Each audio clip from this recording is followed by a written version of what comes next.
जय जगन्नाथ सांग मैंने साइज किचन्स को आपण स्वागत। आपण आज आम एक नुआ रेसिपी पुणी थे स्वागत करुच्ची। चलतु बनवा आज माछ मुंड मुड़ी घाट। आवश्यकता उपकरण गुड़िक मुझे देखी दूसरी मुझे देखते किसी आलू को धोईकी भल कि कौ सैज काटी देखूँ क्यू सैज्र छोट छोट कर काटी नहीं रोही माछ मुंड आ लांज नहीं माछ टे अधिक नहीं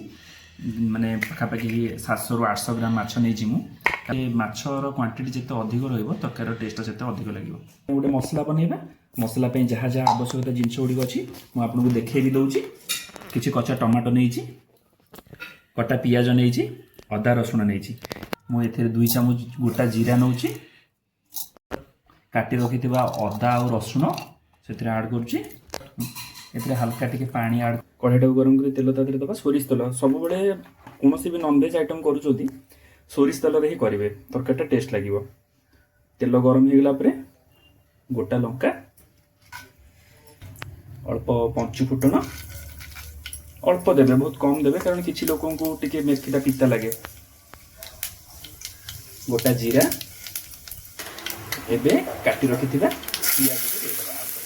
पियाज को आम रेडिश ब्राउन है पर्यंत भल करके भाजी ना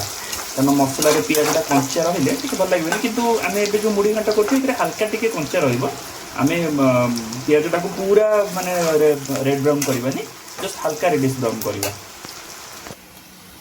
देखो पियाज आम हल्का भाजी आसान देखो हल्का हल्का रेड कलर आसीगला आम ये दबा आड करवा तेजपत्र आड करवा आम जो भाजिकी जो रखी माछ मुंड लांज आउ 2 पीस माने जो 800 ग्राम माछ मु भाजिक रखी एबेटा मु गुंड करके आड कर भल कि गोले दबा मिसई दबा पियाज सहित माछ मुंडटा को आम भल कि कषा टिके जमी पियाज सहित भल कर मिसी जीव 4 मिनिट मु माछ मुंड को कषि सारापर एबे आम काटी रखि आलू को देदेबा। आपण मैंने निश्चित भावुए मसला कहीं आड करनी आम मसलाटा जो अच्छी से पछरे पकेबा आलू को किसी समय कषि सारापर आपड़ के यही टाइप बनई देखो के सुंदर लगे कारण किसी लोग अच्छा जो मैंने कि मसला को कषिकी करती किंतु आम यही टाइप भी बनाऊ घरे आ बहुत बढ़िया टेस्ट लगे बहुत सुंदर लगे। एटा गोटे यूनिक माने मसलाटा पूरा कंचा आलू सहित मसला माछ जिते मिसब ता सहित मिसिक जिते मसलाटा कषिब मसलार फ्लेवर माछर फ्लेवर जिते पूरा सब मिसिब आलू भर टेस्ट बहुत बढ़िया लगे गोटे यूनिक लगे। केवे बनातु जानीपर प्रोसेसटा को देखिकी रखिए देखो आम भल कि घाटी देले एबे आम किस समय मसलाटा को घोड़े दबा जो कौन हम आलूटा टी सीझीज। आपण मैंने भावुए मुझे एपर्यंत मसला भी देनी लुण भी देनी हलदी भी देनी आपड़ देखो के डिफरेंट गोटे यूनिक स्टाइल आम बनाऊँ आपड़ जो घरे या ट्राए करेंगे देखिए केते बढ़िया लगे। एबे देखो 5 मिनिट हो गलानी एबे आम देखीदबा भल कि तलू मारिबा पूरा खड़ीटा जमी तलू मारे जमी लगी नथिबो देखीदबा चेक करदबा आ मन रखिए या हाई फ्लेम रे करेनि मीडियम टू लो फ्लेम रे सब करेंगे मीडियम फ्लेम रे ही रखी करेंगे। ये देखो आलूटी आम हल्का हल्का सीझी आसले एबे आम यही समय आम ए मसला आड कर हिसाब से लुण हलदी गुंड लंका गुंड राग भी आपण टेस्ट हिसाब से देवे कम बेसी आपण मैंने करेंगे मु मोर आम घर जी जमी राग खानी मुझे हिसाब से ही राग देती एबे ए आड करवा बाटी रखि मसला अदा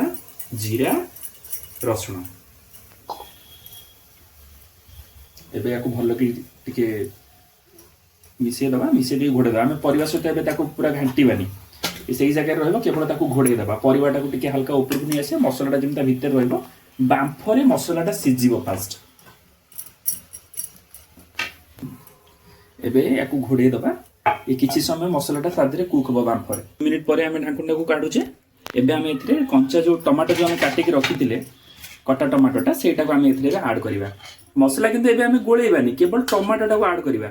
आपण मैंने भावुए तले लगे कारण देखो आम मीडियम फ्लेम रे ही कुक करुचे आउ जी बर्तमान आलू आ मसला जी पानी थिला तो सी कुक होगा टाइम लगे तेणुक तल एबे लगभग आप हाई फ्लेम रे रोसई करेंगे बारंबार मन रखिथे हाई फ्लेम रे रोसई करेंगे ना एबे या घोड़े दबा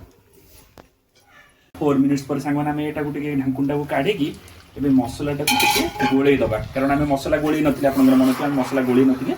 तलू पूरा खड़ीकाट को मारिक आम देखो मोर मसला देखो मु 5 मिनिट 4-5 मिनिट पर काढ़ला देखो मोर मसला तले लगे एबे मसला टमाटो आलू भल करके ताको आमे गोळे दबा जेमती आलू और टमाटो मसला जेमती सब मिसी जीव एकाठी एबे देखो भल कि गोळे देचे एबे आमे पुणी थरे को ढांकुनी दे देबा 2 to 3 मिनिट्स में आमे आको पुणी थरे कुक करबा भल कि घोड़े की एबे देखो 3 ରୁ 4 मिनिट पर आमे पुणी थरे ढांकुनटा खोली देखि नेबा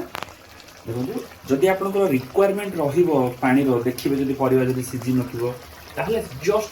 हल्का पानी देबे आ चेष्टा करिवे उषुम पानी ही दवा ठंडा पानी देबे नहीं भल करी आउथरे ताको आमे गोळे दबा पानी देसला परे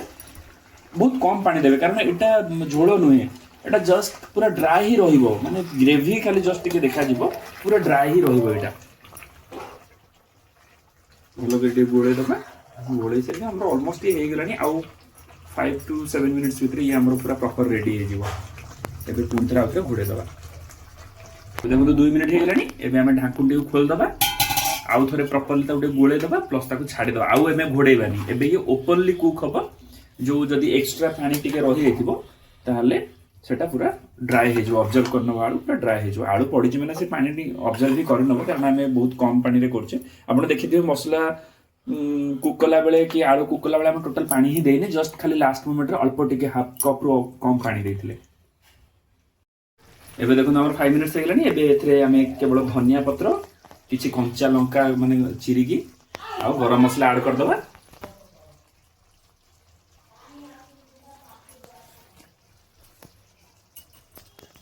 गरम मसला ऐड कर दबा